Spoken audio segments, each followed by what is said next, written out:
Whether you're on the side of wanting constellations to be overpowered so that characters just become god tier status, or you're on the side that wants constellations to suck so that you don't feel bad with not being able to get them, I think most people can agree that they don't want the constellations to be completely useless, because when you do get one of those constellations, it feels like shit. I came up with a list of what I consider to be the 10 worst constellations in this game, at least in my opinion. But there are some rules, mostly so that Chi-Chi doesn't populate half of the list on her own. Rule number 1, this is an important one, no constellation 3 or 5, since you could probably fill the entire list with these alone, given that there are a lot of characters who don't care about leveling one of those particular skills. Rule number 2, only one constellation per character, because again, Chi-Chi, she would just fill like half the list. Rule 3, 5 stars will be judged more harshly than 4 stars, since they're so much harder to obtain, and that should mean something since they're pretty much balanced around not having constellations, where 4 stars often feel like they're balanced around having most or all of their constellations. And rule 4, to prevent the list from being stacked with low tier characters, I won't be considering the character's overall place in the game's tier lists, but instead of just how well the constellation works for their kit and with other characters. And rule 5,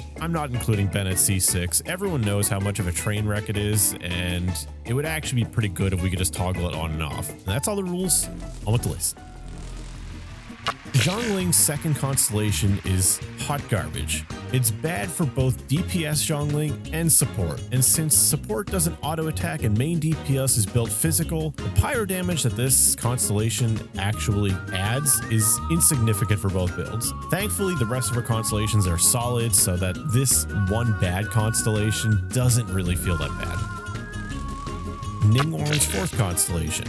What can I even say about this other than it's worthless? You expect so much more out of a later constellation than this. Damage reduction is so insignificant in this game, and having a conditional requirement of standing near her screen that you're very likely going to break yourself with your burst immediately, or it's going to be destroyed by some ranged enemies, or it's just going to shatter itself immediately for no reason, because these shields are extremely picky about where and when you place them.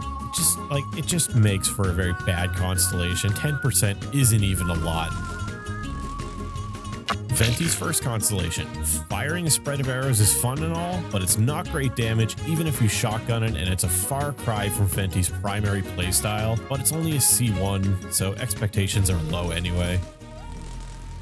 Kaching's sixth constellation. Maybe the first controversial one here for some people, but seriously, for a sixth constellation, this is a slap in the face. You're talking a consistent 18% electro damage, and then 50% of the time you get 24%. This is the kind of a power I expect out of a 5-star C1 or C2, but not their final constellation. And to be honest, I think an argument could be made for all of Kaching's constellations to be on this list, because they're all kind of underwhelming. None of them are they're not exciting or impactful. They're just slight damage increases, which I think is what a lot of people want out of constellations, but I find it boring. Zhongli's sixth constellation. What? Wait. Calm down. I know what you're thinking. This constellation sounds amazing, but is it really? If you have a C6 Zhongli, you are likely heavily invested in him, and that means you have a shield thicker than Ganyu's giant monster killing hips.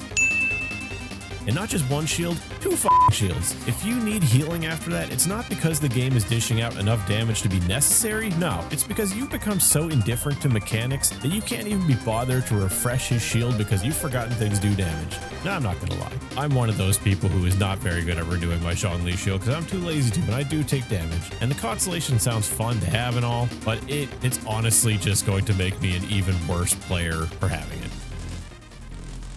Albedo's fourth constellation. Outside of the emo pogo stick boy, this constellation is encouraging one of the worst playstyles this game has to offer. One that not even the devs seem to want to properly support with artifacts. So a high up constellation that only works with one other 5-star that's a pretty bad constellation in my books. Moda's sixth constellation. This one sounds like a fun one if you want to splash around all over the place and DPS as Moda to try to get big vape charge attacks, but it's kind of a massive waste of time to stay submerged for 3 seconds when you could be using that time to do much more damage with supports or an actual DPS. This sounds like a fun one, but that doesn't make it a good constellation, especially for a C6.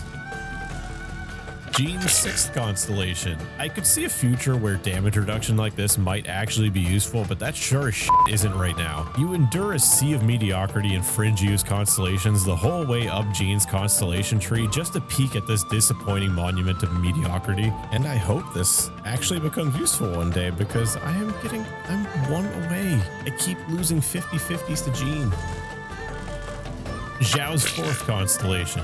What a fucking train wreck of a constellation this is, especially so late in Zhao's tree. He doesn't have any defense scaling on any of his kit, so we're talking just damage reduction below half health here, and it's honestly not a lot of damage reduction. It's like Albedo and Zhao had their 4th constellations mixed up in some way, as Albedo would actually be good with this constellation, and Zhao actually uses plunge attack, so he wouldn't need a C4 Albedo to support that. Of course, you would need to rework Albedos to work for Zhao, but like, you could figure something out. I found this constellation to be a strong contender for the worst one in the game, but we have Chi-Chi's 6th constellation. I don't think it should be a surprise to anyone that a constellation of Chi-Chi's would take the top spot. And again, basically any of hers could take this spot, but a constellation that requires your characters to die and then cast a burst to make use of is atrocious. You know who else can do this but easier? Barbara. She'll automatically resurrect the first person who dies and at full health. And yeah, sure, Chi-Chi will resurrect all dead party members, but if Chi-Chi is your last party member alive, then you have far more serious problems to address, like the fact that Chi-Chi is in your party. I get it, I wouldn't want to try to swap and actually heal with her either, but just don't put her in your party. She's shit. I find Barbara better in every way, and she's a damn 4-star. This was kind of a depressing list.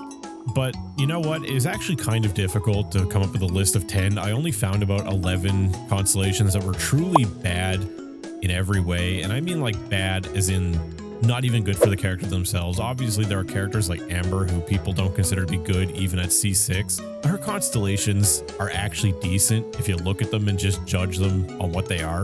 Most of these constellations ended up being on 5 stars anyway, which is really what makes them so bad. Most of us will never have any of these constellations, or it will take a very long time for us to get the ones that are from standard banner characters. But you know what? That's kind of comforting, but also kind of shit, because we will get some of them and it's going to suck when we do.